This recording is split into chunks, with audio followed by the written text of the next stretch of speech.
Although they aren't as common as they used to be, we're experiencing a glut of 3D platformers at the moment. As soon as Banjo-Kazooie DVS Playtonic released Yooka-Laylee, people were already clamoring over Super Mario Odyssey. However, even with some stiff competition, A Hat in Time deserves some serious recognition for just how charming and fun it is. While obviously a throwback to classic 3D platformers, A Hat in Time manages to tackle the genre in some clever ways and executes on them extremely well.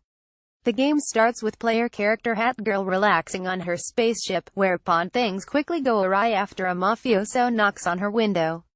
Why is there a mafioso in space? Why does a spaceship have a window? Before these all-important questions can be so much as asked, Hat Girl must embark on an epic quest across 4 different worlds in search of her hourglass-shaped fuel source that was lost in the commotion.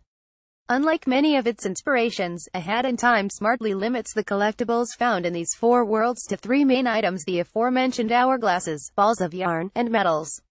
Hourglasses serve as the MacGuffin for the player to perform a variety of tasks in service of gaining access to new worlds.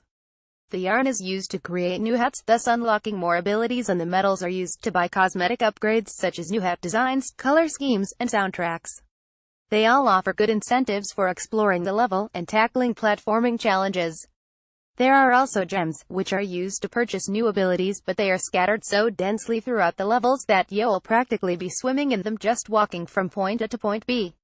It takes a certain type to pull off the top hat, dual sunglasses look. The same, pared down, approach applies to the mechanics as well. Hat Girl's basic moveset contains a double jump, a really cool and useful horizontal dive, and a grappling hook unlocked partway through the game. The various hats in the game offer new powers, such as hat that lets you sprint, or a hat that phases different platforms in and out of the level, but these are all limited to a single button. A Hat in Time keeps things simple, but brings these simple mechanics for all they're worth. Later platforming challenges become truly devious, requiring combinations of these systems with near-perfect precision. Thanks to how simple it is to execute seemingly complex maneuvers, the game never becomes overly challenging, but remains incredibly rewarding to pull off. Aside from the pure mechanics of the game, one of the best things about A Hat in Time are the variety of colorful characters you meet, such as friend and rival Mustache Girl, the moon-based disco penguin who helps turn Hat Girl into a movie mogul, and a terrifying demon that steals your soul, or at least what's left of it, after becoming a movie mogul.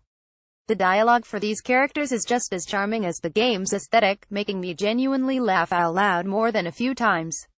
But it's a shame that the voice acting is hit or miss. The acting for the demon I just mentioned is fantastic, completely commanding the scene and effortlessly switching between pure terror and more lighthearted comedy at the drop of a hat. The disco penguin, however, really doesn't bring much to his lines. The locals aren't the only aspect that bring the game's various locales to life. Each level feels wholly unique, complete with different aesthetics, designs, and mission types. A level in Mafia Town might have you battle a herd of mafiosos, then finding their hidden treasure vault, while the Moon Movie Studio level will have you playing Inspector Poirot as you investigate a suspicious murder on a train where the main suspect is none other than a murder of crows. No matter what situation you find yourself in, the level is sure to be superbly crafted and filled with interesting sights around every corner. Each world ends in a climactic set piece, though they don't all take place on literal sets. The one area that feels like a misstep is the abilities system. You gain new abilities by buying badges from a mysterious and glitchy shopkeeper.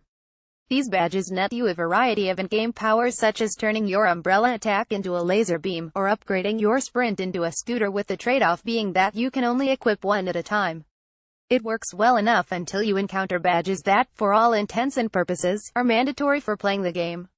While it is possible to buy upgrades that allow you to equip up to 3 badges at the same time, it seems odd that at least one of them will always be taken up by the incredibly necessary grapple hook ability.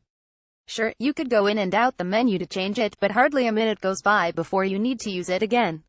Still, it's a flaw in a tangential system that does little to tarnish an otherwise great game.